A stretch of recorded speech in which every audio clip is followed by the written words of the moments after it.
Un adolescente de 16 años sale de su casa un jueves por la tarde y nunca vuelve. 4 décadas después, unos obreros levantan un muro en Coglan y a apenas 40 centímetros del suelo aparece un cráneo. Etiquetas de ropa de los 80, una corbata escolar, un reloj calculadora y un perfil genético que por fin tiene nombre: Diego Fernández Lima. Hoy reconstruimos su última tarde, la búsqueda incansable de su familia y el hallazgo que estremeció a Buenos Aires. 41 años después, este relato se basa en información periodística y judicial disponible en 2025. Toda persona mencionada mantiene la presunción de inocencia mientras la justicia no determine lo contrario. Era jueves, 26 de julio de 1984. En la casa de los Fernández Lima, en Villa Urquiza, la rutina parecía la de siempre. Olor a comida casera, los ruidos del mediodía filtrándose por la ventana y la prisa de un adolescente que se viste a la carrera para alcanzar el colectivo. Diego Fernández Lima, 16 años, sale de su cuarto con la camisa bien puesta y la corbata del uniforme de la ENET. Antes de cruzar la puerta arranca una mandarina, la pela con una destreza de costumbre y se la lleva camino a la vereda. Le dice a su mamá que va a casa de un amigo y luego al taller vespertino de la técnica. Pide dinero para el colectivo. Viste botas marrones, pantalón de mezclilla, camisa y esa corbata azul que más tarde será una de las pistas que hablarán por él cuando ya no pueda hacerlo. A las 2 de la tarde Diego se va y el silencio empieza. Diego es el mayor de Juan Benigno Fernández e Irma Ilma Lima. Los registros periodísticos consignan ambas variantes. En casa también están Javier, su hermano menor, y Marcela, la hermana. Afuera, en el barrio, Diego es Gaita, apodo que arrastró de las inferiores del Club Atlético Excursionistas, donde juega con una mezcla de garra y técnica que lo convierte en un proyecto serio para el fútbol. Sueña con debutar, con escuchar su nombre en una cancha grande, con comprarse una moto mejor. Estudia en la Escuela Nacional de Educación Técnica y guarda ese equilibrio precario de cualquier chico de 16. Tareas, entrenamiento, amigos, sueños. Ese jueves, todo indica que planea ver a un compañero y luego regresar a la escuela por la tarde. No sucederá. Las 20:30 llegan rápido. La luz se apaga en las ventanas de la calle. La cena se calienta y Diego no regresa. La inquietud se vuelve búsqueda. Los padres salen a las primeras cuadras, preguntan a vecinos, tocan puertas de compañeros, pasan por el club. En la ENET nadie lo vio entrar al taller. Llaman a la policía para denunciar la desaparición, pero la respuesta corta el aire como una burla cruel. Tranquilos, seguro andará con una novia, ya va a volver. No abren una investigación formal. Para la familia, ese desdén institucional será el primer muro. Y para la historia, el primer error. Un dato suelto, sin embargo, cobra fuerza. Un conocido asegura haber visto a Diego esa misma tarde en la esquina de Monroe y Naón, límite de Villa Urquiza, Belgrano y Coglan. Le gritó «¡Gaita!» desde la vereda y el chico volteó. Esa esquina, con su vida de barrio y tránsito calmo, quedará marcada como el último rastro cierto. A solo 5 cuadras vive un compañero de la técnica, Norberto Cristian Graf. No son amigos íntimos, comparten pasión por las motos, pasan tips, hablan de reparaciones. La geografía del caso, una esquina, un jardín, un muro, ya estaba escrita sin que nadie lo supiera. Esa noche, la casa de los Fernández se convierte en centro operativo. Juan, el padre, saldrá a pedalear una y otra vez por las mismas cuadras. Anotará pistas en cuadernos, recortará notas de periódico, golpeará puertas de redacciones y canales de TV buscando que a alguien le importe. Irma, la mamá, sostendrá la casa, la cocina, la paciencia y esa costumbre que se hará ritual, asomarse a la ventana a ver si aparece el hijo mayor. No cambien el número del teléfono fijo, pide. No vayamos a mudarnos, insiste. Si Diego llama, tiene que encontrarnos. El barrio lo sabe. Hay una madre mirando por la ventana. Hay un número que no cambia. Hay una silla que no se ocupa. Pasarán días, luego semanas. Cada llamada anónima levantará la esperanza. Cada pista errada dará otro golpe. La policía no asume el caso. No hay rastrillajes. No hay expediente robusto. 1984 no tiene celulares ni redes. Los volantes pegados en postes y colectivos serán la red social posible. El algoritmo de papel que reparte una cara adolescente por la ciudad con una frase que duele: se busca. La historia se romperá con un sonido de pala contra tierra. 20 de mayo de 2025, Avenida Congreso Coglan. Un grupo de obreros levanta un muro divisorio y a 40 centímetros del suelo asoma un hueso. Llaman a la policía. La escena se llena de peritos. Recuperan 151 fragmentos óseos y objetos que parecen congelados en el tiempo. Una corbata azul tipo escolar, un reloj calculadora, restos de ropa, partes de cuero que podrían haber sido botas. Las primeras crónicas confunden la vivienda con una casa vinculada a Gustavo Cerati. Pronto aclaran que fue en la contigua. La Fiscalía convoca al equipo argentino de antropología forense, EAF, dirigido por Mariela Fumagalli, para hacer lo que nadie hizo en 1984, escuchar a los huesos. Altura estimada 1,72 metros, varón 16-19 años, lesiones punzocortantes y señales de manipulación post-mortem. Luego la prueba de ADN pone un nombre donde antes hubo siglas, Diego Fernández Lima, y el país se queda sin palabras. El jardín donde aparecen los restos colinda con la casa donde, en 1984, vivía la familia Graf. Christian Graf, hoy 58 años, excompañero de la ENET. La Fiscalía, a cargo de Martín López Perrando, entiende que hay preguntas que solo él y algunos vecinos podrían responder. ¿Quién vio a Diego esa tarde, además del conocido de Monroe y Naón? ¿A qué hora se escucharon ruidos? ¿Quién movía tierra en esa franja de patio? ¿Por qué, cuando los obreros se acercaron al muro verde, alguien intentó condicionar el trabajo alrededor de una arboleta? En sede fiscal, consta que Graf negó conocer cómo llegó un cuerpo allí, pidió archivar la causa por falta de pruebas y dijo sentirse perseguido. Aún así, la justicia lo citó a indagatoria por encubrimiento agravado y supresión de evidencia. Presunción de inocencia. Nadie ha sido condenado por la muerte de Diego. Por ahora, la meta oficial es esclarecer cómo y por qué los restos de un chico de 16 terminaron enterrados allí. Para Javier, el hermano, la noticia del ADN fue una mezcla imposible. Rabia, impotencia, tristeza y alivio. Encontré a mi hermano 41 años después, dirá a la prensa. Ahora podrán despedirlo como merece. Para Irma, que durante décadas miró por la ventana, el duelo por fin tiene cuerpo.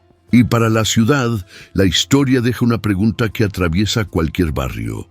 ¿Cuántas historias como esta siguen bajo tierra, a metros de una esquina que cruzamos todos los días? La noche del 26 de julio de 1984 no terminó para la familia Fernández Lima. A las 20:30, cuando Diego no regresó, comenzó una búsqueda que no se detendría por años. Primero fueron las calles del barrio, Villa Urquiza, las veredas conocidas, la esquina de Monroe y Naón, donde un conocido lo había visto horas antes. Tocaron puertas de amigos, compañeros de escuela, entrenadores de fútbol. Nadie sabía nada. La familia llevó la denuncia a la Policía Federal Argentina, convencidos de que abrirían un operativo inmediato. La respuesta fue un golpe. Tranquilos, seguro está con una novia, ya va a volver. Sin expedientes serios, sin rastrillajes, sin patrullajes. Para los Fernández, ese desinterés oficial fue como perder a Diego por segunda vez. Juan Benigno Fernández, el padre, se negó a aceptar el silencio. Vendedor de autopartes de día, investigador autodidacta de noche. Llenaba cuadernos con cada pista, teléfonos anotados, supuestos avistamientos, frases de vecinos, horarios posibles. Recortaba notas de periódicos, pegaba titulares con el nombre de su hijo, guardaba todo en cajas de cartón. Buscaba similitudes con otros casos, desapariciones de adolescentes, secuestros nunca resueltos, rumores de tráfico de órganos o de redes clandestinas. Con el tiempo llegó a creer que su hijo y otros jóvenes habían sido capturados por una secta. Cada vez que recibía una llamada anónima, Juan se ilusionaba. Si alguien decía haber visto a un chico parecido en otra ciudad, él subía a su bicicleta y pedaleaba kilómetros para seguir la pista. Cuando intuía que debía ir a un lugar, lo hacía sin dudar. «Si mi corazón me dice que Diego está ahí, yo voy», declaró en una entrevista. Su vida se convirtió en un mapa de rutas falsas, pero cada salida le devolvía un poco de esperanza. Mientras tanto, Irma Lima sostenía la casa y a los otros dos hijos, Javier y Marcela. Preparaba comida, cuidaba los horarios, pero siempre con un ojo puesto en la ventana. Hasta hace poco seguía asomándose a ver si Diego volvía, contó Javier a BBC Mundo. Nunca aceptó cambiar de casa ni el número de teléfono fijo. Si Diego regresa, tiene que encontrarnos aquí. La cocina, la sala y el teléfono se transformaron en santuarios de espera. Cada timbre, cada llamada podía ser Diego. En un tiempo sin celulares ni redes sociales, la búsqueda se hizo con volantes impresos. La cara de Diego, su edad, su altura, la ropa que llevaba aquel jueves. Los papeles se pegaban en colectivos, postes, almacenes. Era la red social de los 80, papel, engrudo y esperanza. Algunos vecinos colaboraban, otros preferían no involucrarse. El caso no aparecía en los diarios más grandes, solo notas pequeñas, sin fotos. Para la familia cada recorte era oro. Los años pasaron. Diego nunca volvió, y la búsqueda se volvió rutina. Cada nuevo testimonio, cada rumor, cada llamada era seguido por decepción. 7 años después, el 10 de diciembre de 1991, ocurrió la tragedia que partió definitivamente a la familia. Juan pedaleaba por una avenida de Buenos Aires, como tantas veces, buscando a su hijo. Fue atropellado por una van y murió en el acto. Irma quedó sola con Javier y Marcela. Para los vecinos, Juan fue el símbolo de un padre que nunca dejó de buscar. Para su familia, fue la prueba de que la búsqueda puede costar la vida. A partir de entonces, Irma llevó sola la misión de esperar. Con los años, Javier recuerda encontrarla de madrugada en silencio, mirando por la ventana. Aunque pasaban las décadas, Irma no dejó de repetir: algún día Diego va a volver. Un detalle importante: el desaparecimiento de Diego ocurrió apenas 6 meses después del fin de la dictadura argentina. Para Javier, esa coincidencia siempre fue inquietante. ¿Podría haber tenido relación con los últimos coletazos de aquel régimen? La teoría nunca se probó, pero el miedo a que Diego hubiera sido víctima de prácticas oscuras del pasado militar acompañó a la familia. Otros familiares sospechaban de tráfico de órganos, una hipótesis repetida en la década del 80, sin pruebas. Las teorías crecieron como única manera de explicarse lo inexplicable. De 1984 a 1991, el caso Diego Fernández Lima fue un muro de silencio. Ninguna pista sólida, ninguna investigación oficial seria, solo la lucha de una familia contra la indiferencia. Y en ese camino, perdieron no solo a Diego, sino también a Juan. Años después, el barrio seguiría recordando a un adolescente que salió comiendo una mandarina y desapareció sin dejar rastro. El 20 de mayo de 2025 parecía un día cualquiera en Avenida Congreso, barrio de Coglan, al norte de Buenos Aires. Un grupo de albañiles trabajaba en la construcción de un muro divisorio en el patio de una vivienda. El arquitecto Marcos Arcifa supervisaba la obra. Los obreros cavaban apenas 40 centímetros cuando la pala chocó con algo duro. Uno de ellos, Cristian Pereira Godoy, se inclinó y distinguió una forma curva, blanquecina. «Es un cráneo», murmuró. En segundos, el aire del barrio se llenó de tensión. El hallazgo no tardó en convertirse en noticia. Primero, confusión. Algunos medios informaron que la casa pertenecía a Gustavo Cerati, el legendario músico de Soda Stereo. En realidad, Cerati había vivido en la casa contigua entre 2002 y 2004. Pero la versión inicial ya había estallado en la prensa, atrayendo la mirada de todo el país. La construcción, la tierra removida, la imagen de un cráneo en manos de obreros, un escenario digno de titulares. El arquitecto Arcifa llamó de inmediato a los dueños de la casa. Una mujer, Ingrid Graf, tocó el timbre y fue ella quien avisó a la policía. La zona se llenó de patrulleros y de peritos de la policía de la ciudad. La primera inspección confirmó lo temido: restos humanos. El fiscal Martín López Perrando ordenó paralizar la obra y asegurar el terreno. Se convocó al equipo argentino de antropología forense, EAF, una ONG reconocida mundialmente por identificar desaparecidos de la dictadura argentina. Durante días, especialistas en guantes y barbijos removieron la tierra con paciencia quirúrgica. Recuperaron 151 fragmentos óseos dispersos en la fosa. También hallaron objetos que parecían hablar de otra época. Una corbata azul tipo escolar, arrugada por la humedad. Un reloj calculadora, popular en los años 80. Un llavero naranja y una moneda. Partes de cuero que podían pertenecer a botas. Una etiqueta de ropa de la marca UFO, usada en jeans juveniles. Era como si la Tierra hubiera guardado un pequeño inventario de aquel jueves de 1984. La directora del EAF, Mariela Fumagalli, explicó a la prensa que el primer paso fue reconstruir un perfil biológico. Los huesos correspondían a un varón de entre 16 y 19 años, con una altura cercana a 1,72 metros. Los antropólogos observaron cortes punzocortantes en varias partes. Un orificio en la cuarta costilla izquierda, compatible con una puñalada, y marcas en articulaciones que sugerían un intento de desmembramiento. Otra especialista del equipo, Analía González Simoneto, indicó que los huesos mostraban al menos 2 tipos distintos de cortes, probablemente hechos con diferentes cuchillas. Está claro que se trata de una muerte violenta, declaró Fumagalli. Pero debido al tiempo transcurrido, resultaba imposible determinar la causa exacta, si la muerte ocurrió por la puñalada, por otros golpes o por un método distinto de violencia. Aún así, los peritos no dudaron en definirlo como homicidio. Con los restos en laboratorio, la clave fue el ADN. Se extrajeron muestras para compararlas con familias que tuvieran desaparecidos en los años 80. Cuando la noticia del hallazgo se difundió, la familia Fernández se presentó ante la fiscalía. Recordaban que Diego aquella tarde había salido con una corbata escolar y que usaba un reloj calculadora casi idéntico al encontrado. La madre, Irma Lima, aportó su perfil genético.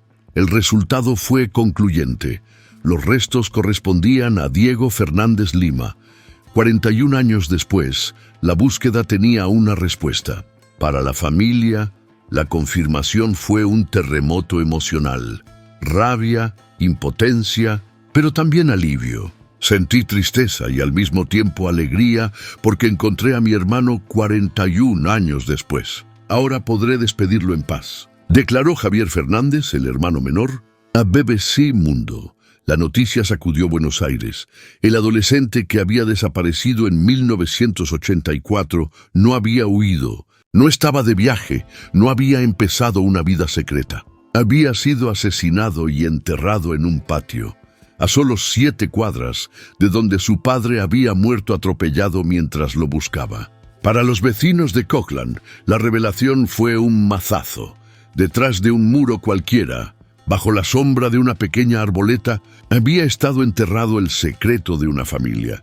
Los forenses advirtieron que el asesinato había prescrito según la ley argentina: 12 años para homicidio simple, 15 para homicidio agravado. Pero eso no cerraba el caso. aún podía investigarse por encubrimiento agravado y ocultamiento de pruebas, delitos que no estaban prescriptos porque los restos fueron hallados recién en 2025. El expediente se convirtió en una pieza clave de la agenda judicial y mediática. El hallazgo de los restos de Diego Fernández Lima no solo cerró un círculo de 41 años de silencio, abrió un nuevo laberinto de sospechas, porque los huesos aparecieron en un patio colindante con la casa donde, en 1984, vivía la familia Graf. Esa coincidencia convirtió a uno de sus miembros, Norberto Cristian Graf, hoy de 58 años. En el foco de la investigación, Cristian y Diego se habían conocido en la Escuela Nacional de Educación Técnica, ENET. No eran amigos cercanos, pero compartían una pasión, las motos. Mientras Diego soñaba con jugar en el Excursionistas, Cristian se hacía conocido por ser un joven alto, reservado, apodado La Jirafa. Con el tiempo, la relación quedó en el recuerdo de talleres y pasillos escolares. Sin embargo, en 2025, su nombre regresó con fuerza. ¿Por qué? Porque el lugar donde se hallaron los restos estaba a solo 5 cuadras de la última esquina donde vieron a Diego vivo, y justo detrás del muro verde que separaba la vivienda de los Graf del resto del barrio. Durante la excavación, varios trabajadores notaron algo que después resultó clave. Rolando Medina Rodas, uno de los obreros, declaró que Cristian apareció en la obra para dar instrucciones poco comunes. Les pidió que no tocaran una pequeña arboleta junto a una bananera, justo en la zona donde más tarde se recuperaron fragmentos de hueso. Según los obreros, Graf parecía obsesionado con controlar lo que hacían, sobre todo cuando se acercaban al muro. Cuando finalmente emergió el cráneo, su reacción fue aún más extraña. Los testigos afirman que intentó convencerlos de dejarlo ahí y seguir trabajando. Después ofreció explicaciones poco creíbles, que quizás allí había habido una iglesia y los curas enterraban cuerpos, o que en el pasado había un establo, y que al nivelar el terreno con tierra traída de otro sitio, los huesos se habían mezclado accidentalmente. Para la fiscalía eran justificaciones forzadas, típicas de alguien con algo que ocultar. Un detalle que los abogados defensores de Graf resaltan es que fue su propia hermana, Ingrid Graf, quien llamó a las autoridades cuando los obreros encontraron restos. Para la defensa, este hecho demuestra que la familia no tenía nada que esconder. Ingrid, además, no vivía en la casa en 1984, y la fiscalía reconoce que probablemente no tenía conocimiento de lo que había bajo la tierra. El 12 de agosto de 2025, el fiscal Martín López Perrando acusó formalmente a Cristian Graf de encubrimiento agravado y supresión de evidencia. Solicitó su citación a indagatoria ante un juez, argumentando que su comportamiento en la obra y su proximidad al lugar del hallazgo lo hacían una pieza central para esclarecer el caso. Legalmente, el delito de homicidio ya prescribió, pero los delitos de ocultar un cuerpo y manipular pruebas no. El expediente señala que Graf estuvo presente durante el descubrimiento, intentó minimizarlo y dio explicaciones contradictorias. Todo eso, para el fiscal, configura un patrón de conducta sospechosa. El abogado de Graf, Martín Díaz, sostiene otra versión, que los restos no estaban exactamente en la propiedad de su cliente, sino en el terreno vecino. Graf declaró en entrevistas que apenas recuerda a Diego y que nunca fue cercano a él. También niega haber tenido cualquier tipo de conflicto con el adolescente.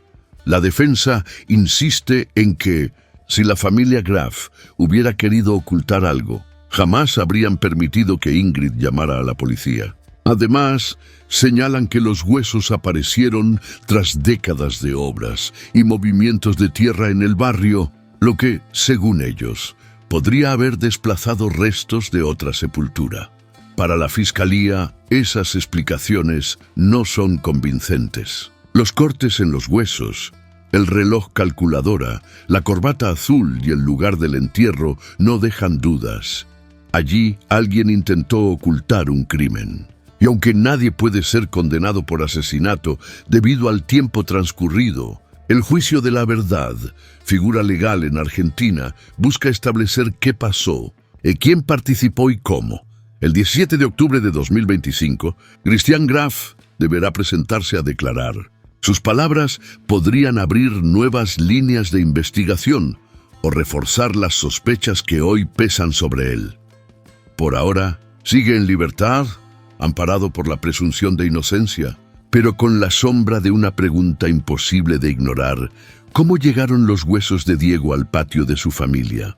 Cuando los restos de Diego Fernández Lima llegaron al laboratorio, los especialistas del equipo argentino de antropología forense, EAF, sabían que estaban frente a un caso extremadamente complejo. No se trataba de un esqueleto completo, sino de 151 fragmentos óseos recuperados de una fosa irregular, mezclados con tierra removida y restos vegetales. Armar esa historia fue como intentar recomponer un rompecabezas roto durante 4 décadas. Lo primero fue establecer un perfil biológico: sexo, masculino. Edad estimada entre 16 y 19 años. Altura aproximada, 1,72. Constitución delgada, típica de un adolescente deportista. Los datos coincidían de forma casi perfecta con Diego, desaparecido a los 16 años. Esa coincidencia se volvió aún más contundente cuando el ADN confirmó la correspondencia con el perfil genético de su madre, Irma Lima.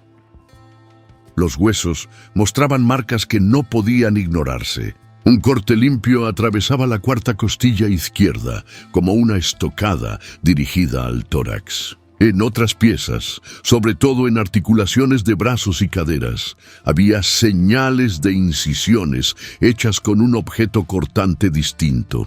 Según los forenses, aquello era indicio de un intento de desmembramiento. La especialista Analía González Simoneto explicó a la prensa que al menos 2 cuchillas diferentes fueron usadas. Una para apuñalar, otra, más pesada o cerrada, para cortar uniones óseas. Para la directora del EAF, Mariela Fumagalli, no había duda. Se trataba de una muerte violenta, con un claro esfuerzo de manipulación del cuerpo después del fallecimiento. Más allá de los huesos, lo que emergió de la tierra fueron símbolos del tiempo detenido en 1984.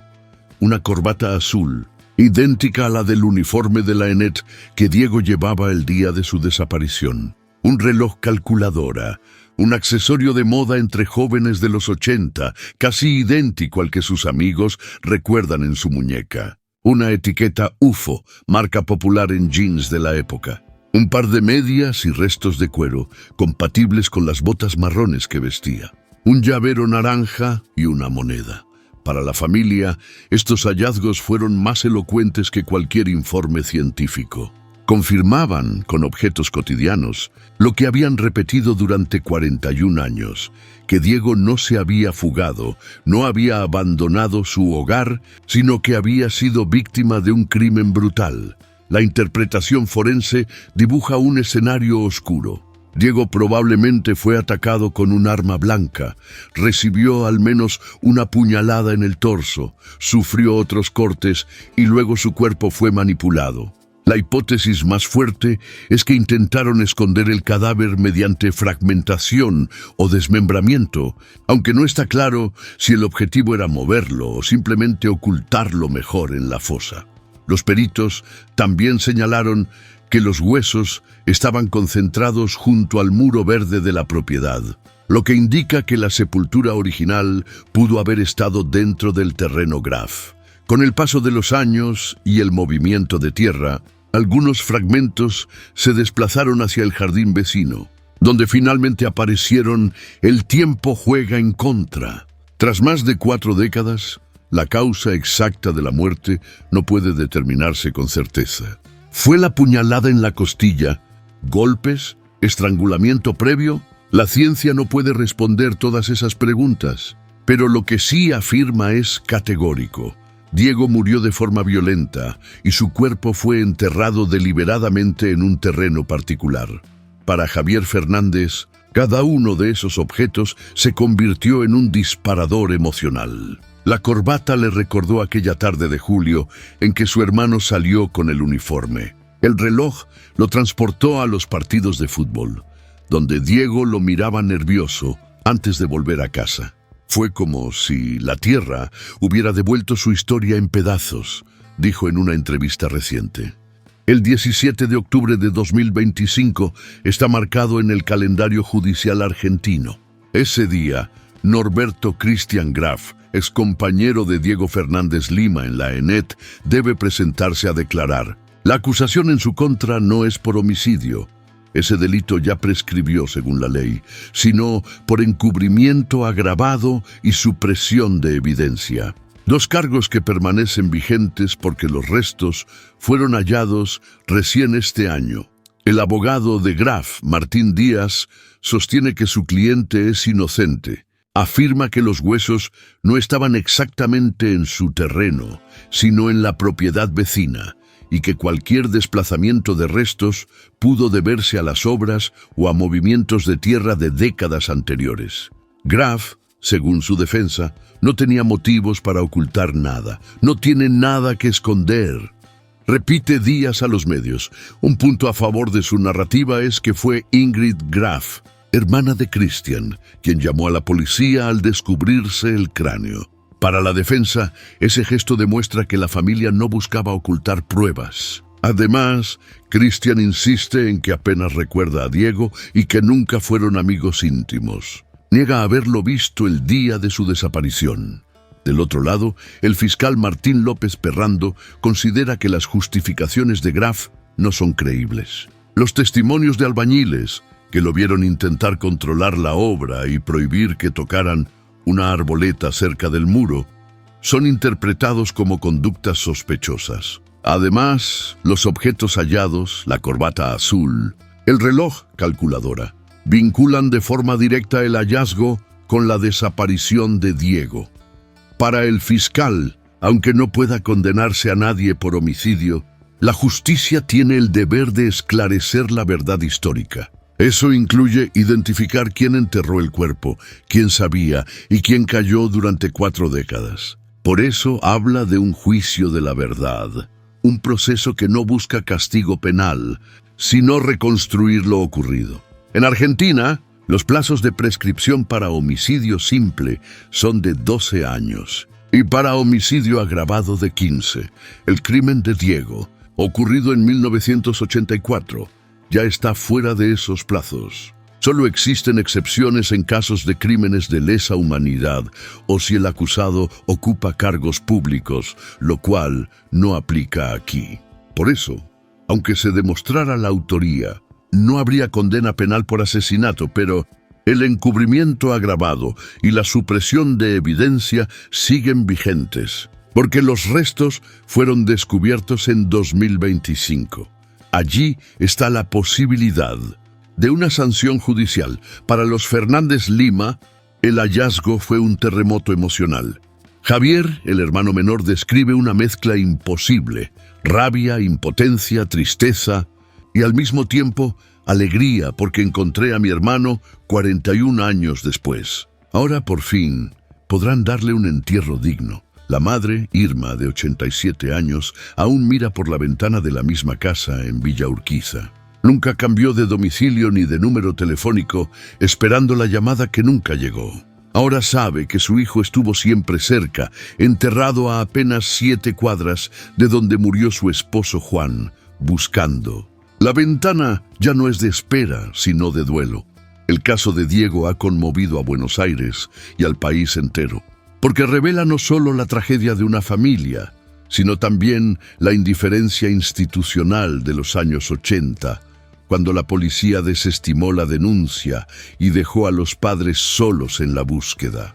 Revela también cómo un barrio puede guardar secretos durante décadas y cómo la tierra puede hablar cuando los hombres callan. Hoy, el apellido Fernández Lima está en portadas de diarios y noticieros. Pero en 1984 apenas aparecía en volantes pegados con engrudo en postes de luz. Esa es la herida más profunda, que el Estado no escuchó cuando todavía había tiempo. Para Javier, este cierre es doloroso pero necesario. Ahora podremos despedirlo en paz, como se merece, dice. Para Irma, el hallazgo es la confirmación de lo que siempre temió y nunca quiso aceptar. Y para el país es la certeza de que incluso después de 41 años, la verdad puede emerger de la tierra.